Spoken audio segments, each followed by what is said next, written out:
بسم اللہ الرحمن الرحیم وَمِنَ الَّذِينَ قَالُوا إِنَّا نَصَارَى نمونہ ثانی، پہلا نمونہ نقض عہد کا وہ کیا تھا؟ یہودیوں نے نقض عہد کیا، نتیجہ کیا نکلا؟ لعنت پڑ گئی۔ نتیجہ کیا نکلا؟ دل سخت ہو گئے۔ نتیجہ کیا نکلا؟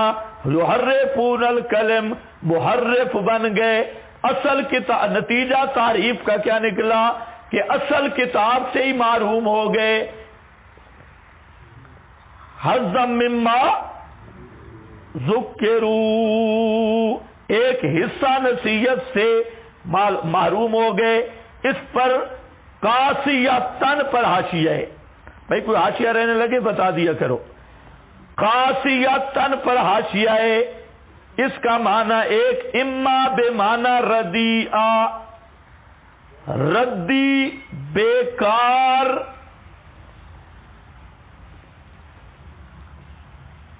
ردی چیز کو کہتے ہیں نکمی، بیکار کسی کھاتے کے نہیں۔ اس پر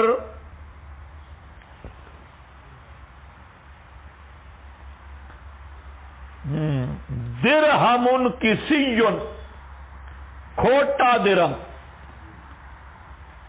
ایک تو ہوتا ہے نا جید، ایک ہوتا ہے کھوٹا، کھوٹا درہم۔ درہم کسیون سے اے ردیون اذا کانا مغشوش لہو، جب وہ زنگ آلود مغشوش ہو اور 2 نمبر ہو اور سخت ہو، تو یہ استناف ہے بیان مرتبہ کساوت کے۔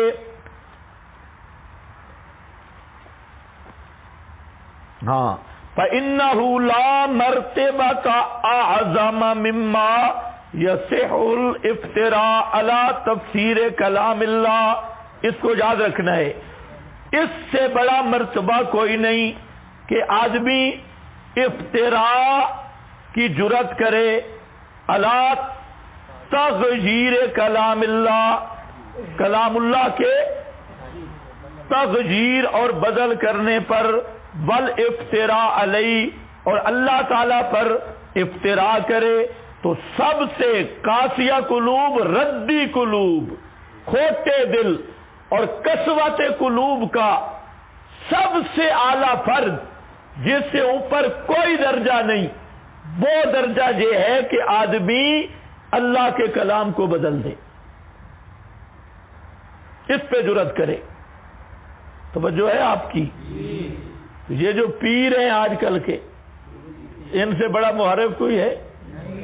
سب سے بڑے محرف کربوگے والی سرکار، خربوزے والی سرکار، پتہ نہیں اور پتہ نہیں کیا، سیفی خرکار اور بڑے بڑے شیاطین، یہ سب سے بڑے محرف، اور محرف کا دل قاسیہ، کھوٹا، اور جس کا اپنا دل کھوٹا ہے تمہاری اصلاح کیا کرے گا؟ ہے علی تغییر کلام اللہ بل افتراء وصیغۃ المضارع للدلالۃ علی التجدد، اور جہاں پر صیغہ مضارع کا ذکر کیا، کدھر؟ یحرفون الکلمہ، کیوں کیا؟ مضارع والے صیغہ میں تجدد ہوتا ہے، تجدد کے لیے ہاں آگے کیا ہے؟ بل استمرار، استمرار کے لیے، سمجھے؟ استمرار کے لیے۔ وکیل حال من مفعول لعناہم، اس کو چھوڑ دو۔ تو یہ تجدد اور استمرار کے لیے ہے کہ یہ جو یحرفون کو ایک دفعہ نہیں، ان کی عادت ہے بے ایمانوں کی، ہر مجلس میں، ہر تقریر میں، ہر درس میں تحریف ان کی استمراری اور تجددی ہے۔ شیطان نئی نئی پٹیاں پڑھاتا ہے، نئی نئی تعریفیں کرتے ہیں، یہ ان کی حالت ہے۔ آگے دوسرا چیز ہے فاسدت فہومہم، جعلنا قلوبہم قاسیہ، کیا فاسدت فہومہم، یہ کدھر ہے حاشیہ بھائی؟ ہاں اسی پہ ہے، فسادت، اوپر بھی لکھی ہے ایک عبارت،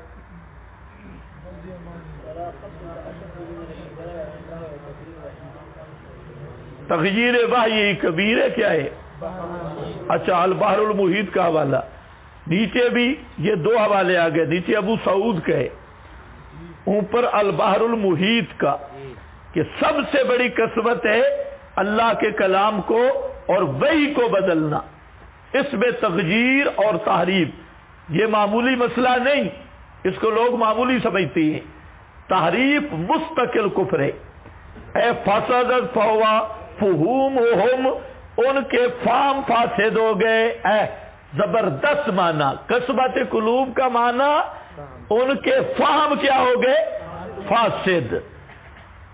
مشرک اور بدعتی کی عقل پہ پردہ پڑ جاتا ہے، اس کے فہم فاسد ہو جاتے ہیں، اس لیے اللہ تعالی نے اس کی مثال دی ہے گدھے کے ساتھ۔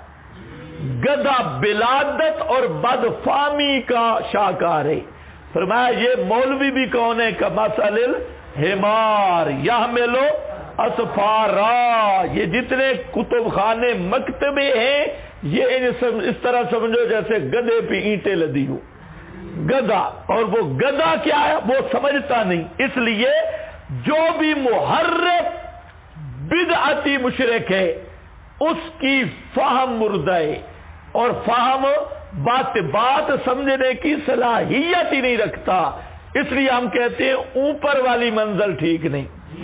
فسادت فہومہم، ان کے فہوم جو فاسد ہیں، گڑبڑ ہو گئے ہیں، فہومہم فہم ان کے، وساء تصرفہم فی آیات اللہ، جب بد دماغ ہو گئے، کھوتا دماغ ہو گئے، دماغ خراب ہو گیا، فہوم، سبحان اللہ، آپ کو نہیں سمجھ آئی، مجھے صحیح سمجھ آئیے، آپ کو جب بدعتیوں سے واسطہ پڑے گا تو سمجھ آئے گا کتنے بد فہم۔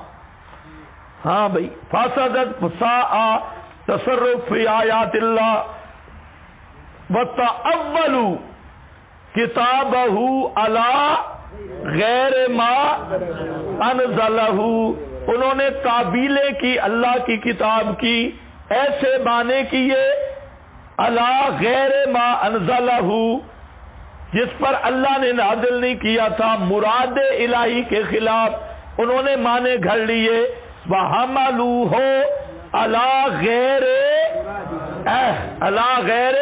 مُرَادِهِ، معنی بدلا مراد بدلی، تعریف المصداق آ گیا نا، معنی بدلا مراد بدلی، وَقَالُوا عَلَيْهِ، اور کہا اللہ پر، مَا لَمْ يَقُلْ، جو اللہ نے نہیں کہا تھا، اِعَاذًا بِاللَّهِ مِنْ ذَلِكَ، اللہ کی ہم اس سے پناہ مانگتے ہیں، تو کیا کیا بھائی؟ ان کے فہم فاسد ہو گئے، دماغ ترک گئے، پنجابی معنی دماغ ترک گئے، فسادت پشتو والے کیا بولتے ہیں؟ وساء تصرفہم فی آیات اللہ، انہوں نے اللہ کی آیتوں میں تصرف کیا کیا؟ تحریف لفظی، تصرف آیات اللہ کیا ہے؟ تحریف لفظی، تعبلوا کتابہ علی غیر ما، تعبیلیں کی غیر ما انزلہ، کیا مطلب ہے؟ معنی میں تعریف کی، وَحَمَلُوا عَلَى غَيْرِ مُرَادِهِ مصداق میں، یہ علامہ ابن کثیر ہے، اس کے بعد ہے نسو، کیا معنی؟ انساہم نصیبا من الکتاب بسبب معاصیہم، بسبب معاصیہم سے مراد یہاں پر تعریف ہے قرآن پاک کی، اور یہاں سے ایک استنباطی مسئلہ نکالا ہے حضرت عبداللہ ابن مسعود نے، یہ استنباط ابن مسعود ہے۔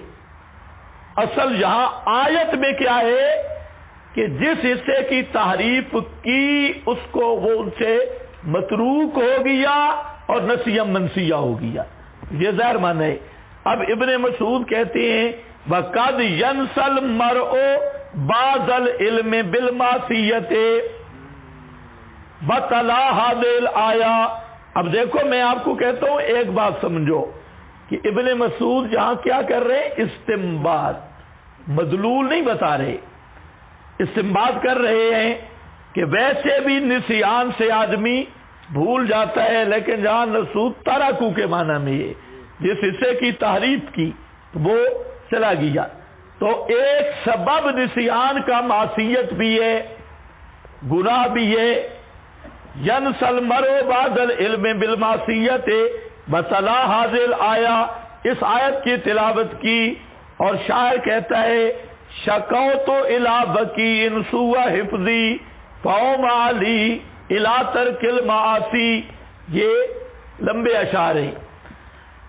اس کا حاصل بھی یہی ہے کہ بکی محدث سے میں نے شکوہ کیا، میرا حافظہ ٹھیک نہیں ہے، اس نے مجھے کہا اشارہ کیا ترک معاصی کی طرف، گناہ چھوڑ دو، تو گناہ کی ایک سزا نسیان علوم ہدایت ہے، یہ سزا ہے علوم ہدایت کا نسیان، لیکن یہ صرف گناہ سبب نہیں، اس کے اور اسباب بھی ہیں، یہ نہیں ہے کہ جو آدمی بھول جائے تو وہ عاصی ہے، تو ایک مسبب کے کئی اسباب ہوتی ہیں، ایک معلول کی علت واحدہ ہوتی ہے، تشریف العلتین نہیں ہوتا۔ البحر المحیط، یہ کون ہے؟ البحر المحیط، وصفا معاف کرتے رہو، قیل الضمیر عائد علی من آمن منہم، انہم کی ضمیر، فاعف عنہم فاصفح، ان کو معاف کر دو اور درگزر کرو۔ یہ کس سے ہے؟ بعد نے کہا کہ ضمیر عائد ہے من آمن منہم، جو مومن تھے ان سے مواخذہ نہ کرو بما سلف منہم، اوپر میں نے عبارت بتائی ہے اما سلف عنہم، مضارع کی عبارت آپ کے پاس ہے، فیکون عائدن علل، یہ ان مستثنیین جو پہلے اللہ قلیلاً آیا ان کی طرف لوٹے گی۔ وہ اہل کتاب میں اکثر خائنے، کچھ ان میں سے درست ہیں، وہ عبداللہ ابن سلام وغیرہ، وہ جو مستثنا ہیں وہ جب آ جائیں تو ان کی پچھلی حرکات پر ان کو معاف کر دے اور درگزر کر دے۔ سمجھ گئے کہ نہیں؟ یہ معنی ہے البحر المحیط۔ وَمِنَ الَّذِينَ قَالُوا إِنَّا نَصَارَىٰ أَخَذْنَا مِيثَاقَهُمْ فَنَسُوا حَظًّا مِّمَّا ذُكِّرُوا بِهِ، اختصاراً ذکر کیا، وہ بھی بھول گئے، ان کے ساتھ بھی وہی معاملہ پیش آیا جو یہود کے ساتھ آیا، اسی طرح دل نقض میثاق کیا، کسبت قلب آئی، لعنت پڑی، کسبت قلب آئی، تحریف آئی، اور تحریف آئی تو فَنَسُوا حَظًّا مِّمَّا ذُكِّرُوا، یہ بھی قرآن کی فصاحت ہے کہ اس تفصیل کو یہاں اختصار کے ساتھ ذکر کیا، پیش ان کے ساتھ بھی یہی معاملات آئے۔ فَأَغْرَيْنَا بَيْنَهُمُ الْعَدَاوَةَ، اب اس کے دو ضرر ہیں، دو نتیجے ہیں نقض عہد کے، جب عہد توڑا فَأَغْرَيْنَا بَيْنَهُمْ، تو جاری کر دیا ہم نے ان کے درمیان عداوت اور بغض کو، یہ بھی اللہ کا عذاب ہے۔ عذاب کی تین صورتیں قرآن نے ذکر کی ہے۔ ایک عذاب جو خطرناک عذاب ہے وہ ہے آپس کی لڑائی، آپس میں فرقے فرقے ہو جانا، یلبسکم شیعا، تمہیں آسمان سے پتھر بھیجے گا یا زمین میں دنسائے گا یا تمہارے فرقے بنا دے گا۔ یہ فرقہ بازی اللہ کا عذاب ہے، سب سے بڑا عذاب ہے۔ مولویوں کی ٹولیاں، ادھر الگ فرقہ ادھر الگ، اور آج تو فرقوں کے اندر فرقے ہی، صرف باہر نہیں۔ آج تو ایک مولوی جہاں بیٹھا ہے اس کا سوچ کیا ہے کہ اس ایریا کے 8 کلومیٹر تک ساری مسجدوں کے امام میرا سجدہ کرنے والے۔ وہ مسئلہ بیان کرنے میرے خوش آمدی ہوں، میں جو کہوں دن کو کہوں رات 12 بجے وہ کہیں سبحان اللہ، ہمارے حضرت غلط کبھی نہیں ہو سکتا۔ یہ سوچے، یہ اللہ کا سب سے بڑا عذاب ہے، اور یہ ملتا ہے۔ اور آپس میں لڑائیاں تب شروع ہوتی ہیں جب مشن جماعت کا ختم ہو جائے، یہ بات بھی ذہن میں رکھو۔ فوجی اصول ہے کہ فوج کو فارغ نہیں رہنے دیتے، فوج کا اصول ہے کہ فوج کو فارغ نہیں رہنے دیں گے۔ جنگ نہیں ہوگی تو ان کو کہے زمین کھودو اور پھر اس کو صحیح کرو،